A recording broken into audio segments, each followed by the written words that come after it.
Welcome to Matters Financial and Geopolitical from a Frontier. Quite a busy morning this morning, waiting for the full year results of Safaricom, but I'll come back to that in a moment. Let me first thank friend and CEO of Standard Chartered East Africa, Lamine Manjang, for putting me in position last night at a Standard Chartered dinner. Their CEO was visiting, and the dinner was just down the road at the Kapinski. And I was also sitting at the same table with the CEO, Sunil Koshal, of Africa and the Middle East. And at one point he said, as markets dislocate, there is a massive opportunity.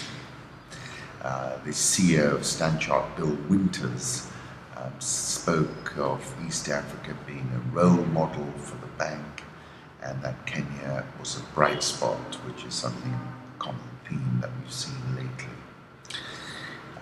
Macro thoughts go back to the Black Swan, Nassim Taleb. There are two varieties of rare events: the narrated Black Swans, those that are present in the current discourse and that you are likely to hear about on television, and by those nobody talks about since they escape models, those that you would feel ashamed discussing in public because they do not seem plausible. I can safely say that it is entirely compatible with human nature that the incidences of black swans would be overestimated in the first case, but severely underestimated in the second one. Home thoughts: fly away epicness, awesome sunrise shot of Nairobi. Indeed it is. And I went back to the poet who Beyonce quoted in her latest song, Lemonade, Wasan Shire. You want me to be a tragic backdrop so you can appear to be illuminated so that people can say, wow, isn't he so terribly brave to love a girl who is so obviously sad? You think I'll be the dark sky so you can be the star. I'll swallow you whole, she says. At the end of the day, it isn't where I came from. Maybe home is somewhere I'm going and have never been before. You tried to change, didn't you? Closed your mouth more, tried to be softer, prettier, less volatile, less awake, but even when sleeping, you could feel him traveling away from you in his dreams. So what did you want to do, love? Split his head open? You can't make homes out of human beings. Someone should have already told you that. And if he wants to leave, then let him leave. You are terrifying and strange and beautiful, something not everyone knows how to love.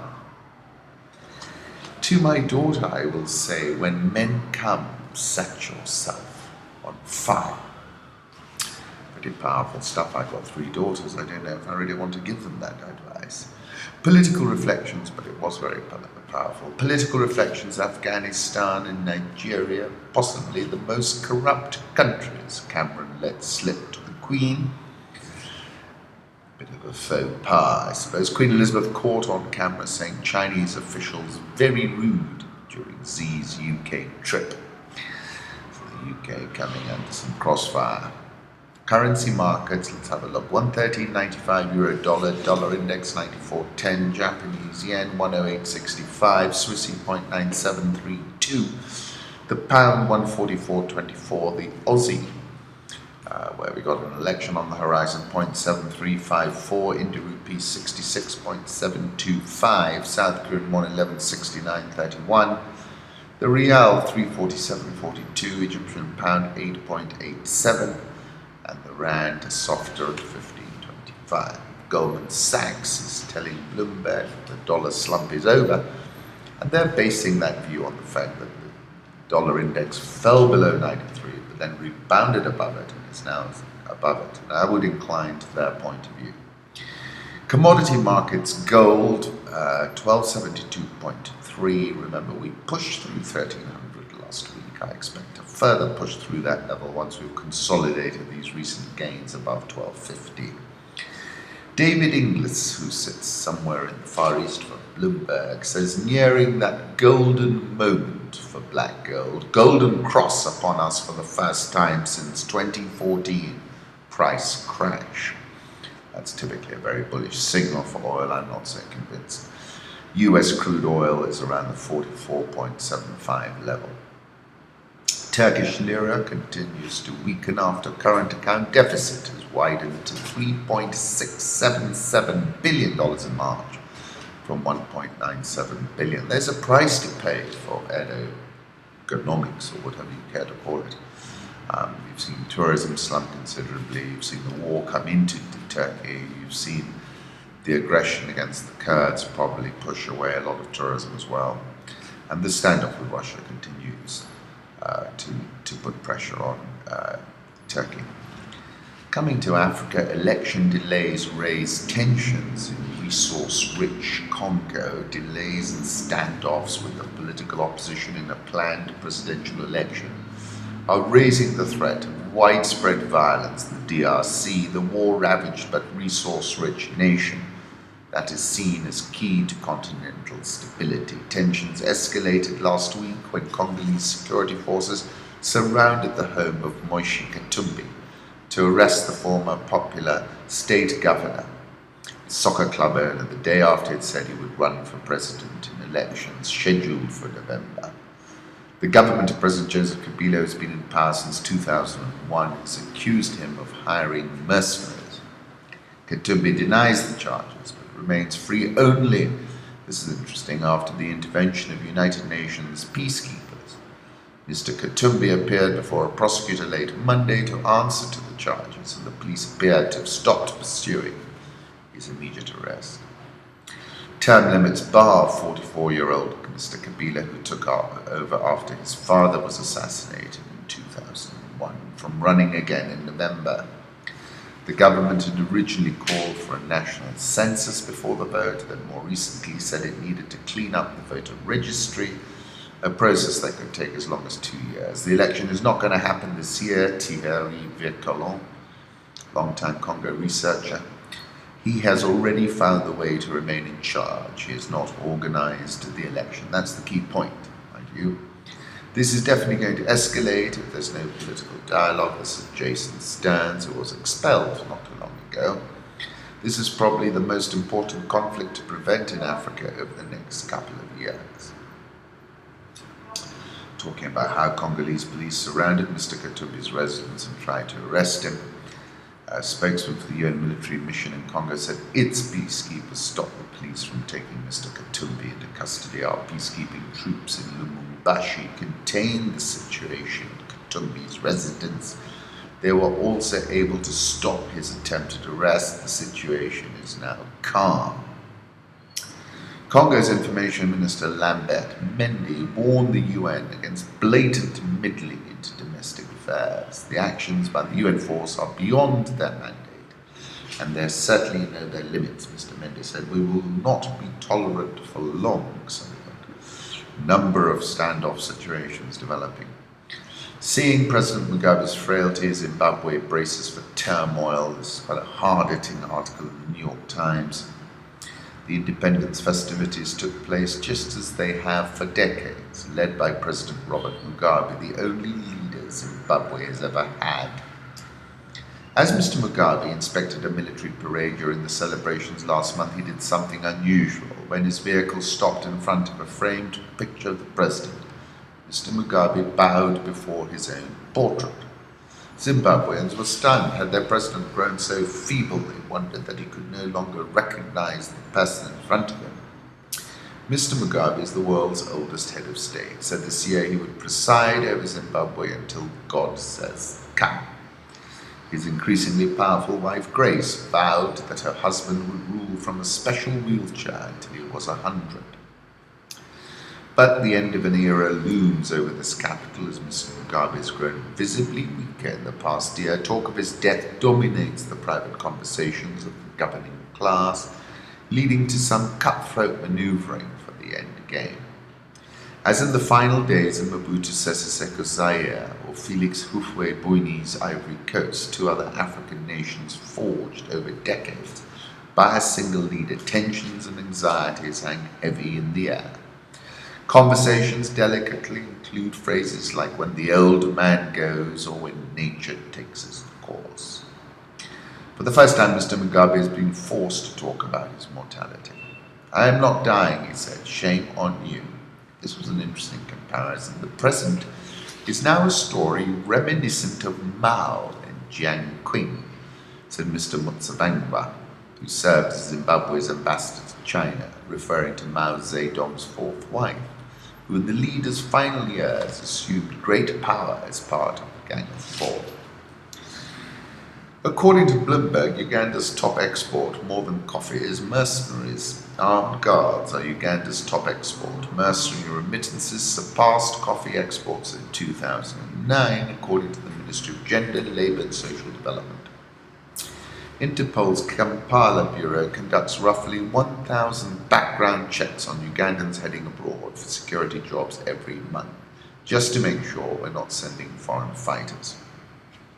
The figure doesn't count the guards working in countries that don't require checks, nor guards who secure bogus credentials. A conservative estimate is 20,000 Ugandan mercenaries working abroad right now, according to Interpol figures and industry insiders. Put up a photograph of downtown Kampala and another one, which I got from The Guardian: drink, dance, repeat life in Kampala. South African all shares up 2.65% this year, dollar rand around the 15.25 level. Egyptian EGX 30 up 8.63% this year. Nigerian all share down 10.46% this year, of course. A lot of furore with David Cameron's comments to the Queen. Ghana Stock Exchange Composite Index down 9.38% this year. According to the Diageo Africa President John O'Keefe, Africa is forecast to be the fastest growing alcohol market in the world over the next 5 to 10 years. I attended an IMF National Treasury press conference yesterday at the Serena Hotel here in Nairobi. We took a little bit of footage. This is a small edit of David Lipton's comments about the Eurobond, which has been the subject of much political toing and froing. And what is interesting really about this whole Eurobond story is this. The allegations that somehow the Fed was complicit in a billion-dollar heist on behalf of unknown persons here in Kenya was clearly not credible. It played well to a domestic audience of die-hard supporters. But internationally, if you look at the sort of price action of the Eurobond, we saw it back up to 9.8% and then embark on a humongous rally. That rally began when the Prime Minister had a press conference and made those allegations about the Fed. And that's what I wanted to point out. It shows you that there's an international audience, there's a domestic audience. And by playing to that domestic audience in a party political manner, you're diminishing your bona fides vis-a-vis the international audience. And I think that's something that the erstwhile Prime Minister needs to consider. As I was leaving the press conference in the Serena, he was walking in, and I thought I should go and tell him that, but I didn't get an opportunity to. And then one would always get caught up in some other issues. I'm glad I missed it. I have to say, the accounting that has been presented to the IMF is proper. This is David Lipton yesterday. And he also said Kenya's debt is in a safe zone, which I think was very supportive. Now, the big event, which I've been speaking about for a few weeks, and I did an interview with Bob where I'm waiting for the disc, and I'll post that, no doubt, in hopefully 24 to 36 hours. Safaricom reported full-year profit before tax accelerated 20.83%. Total revenue was up 16.681% at 195 billion shillings, which is $1.95 billion. Voice revenue, around half of total revenue, grew 3.93%. No one's looking at voice because it's a mature business. But, growing it at 3.93% when for a long time people have been talking about how voice was dead, buried. It's not. It's still doing well. They're very clever in how they reduce prices, but at the same time create usage growth, and that allows them to post growth. M-Pesa revenue up 27.18%, 41.5 billion shillings. So 1/4 of total revenue. SMS revenue surged 10.59%, and I say surge, a double-digit increase in SMS revenues is really counter the big macro trend. Bob was a little bit shy about explaining why, but I think essentially that's all about sports pesa. Mobile data revenue, the fastest growing component, up 42.71%. EBITDA was up 16.681%, profit before tax up 20.83%, earnings per share up 18.75%, the dividend was increased by 18.75%, they have an 80% payout ratio, no one's going to be complaining about that. So plus 7.8 increase in total customer base to 25.2 million, that was strong. M-Pesa customers at 16.6 million, up 19.8%. Voice still is 51.1% of total revenue, service revenue. Customers, they got 7.9 million customers on 3 and 4G, zero gearing. The one thing that they did do is they gave full-year forward guidance for the following year, and they said the EBITDA would be in the range of 89 to 92 billion. And when you compare that to 83 billion, you're seeing an increase which is around the 10% mark, and essentially guiding expectations low. And I think that's all about spending more money. Safaricom, I interviewed Bob after the results release. I'll put up an image of that. Listen to this, we're issuing one loan every second via M-Shwari and KCB Group and M-Pesa. Mobile data revenue growth of 42.7%, usage was up over 100%. It's talking about leveraging big data, and I think they're going to see a lot of investment in that space. Voice revenue up 3.9%, minutes of use up 11%. So my conclusions are seriously strong set of results, what with full year EPS up 18.75%. Excuse me, and the dividend increased 18.75% in a world where you've got negative rates. SMS was a bullish outlier. Data continues to expand exponentially. There are not many companies in the world able to deliver these kind of numbers and raise the dividend by such an amount. I'll put up a link for the results presentation, the press commentary, and then the full year results. So do go to Rich Wrap-Ups, all that is there. Interestingly, yesterday I saw a report saying that Kenyans have embraced M-Pesa in a big way, but that Vodafone South Africa have in fact terminated it. So it's interesting to see the different nuances in markets. This is Africa, but obviously very different markets. Kenya shilling 9-month high 100.594. Nairobi, Equity Bank reported first quarter results yesterday. More than doubling of loans dispersed through its mobile money platform Equitel to 14.1 billion, a 20% increase in its first quarter profits to 5.1 billion. 81% of its loans are now being dispersed through the mobile platform. This is the algorithmic banking that Joshua also spoke about. It's the spillover effect is there to see in their earnings. NSE 20 down 3.07%. If you want to track a share in real time, if you're a holder of Safaricom or any other share at the Nairobi Securities Exchange, just go to rich.co.ke, register, get a password. Any problems, tweet us or get hold of us. And then during trading hours, we transmit demand, supply, last price, top high price, low price, etc. And it's pretty useful. You can run it on the back on your desktop and keep an eye on it. Once again, thank you for stopping by.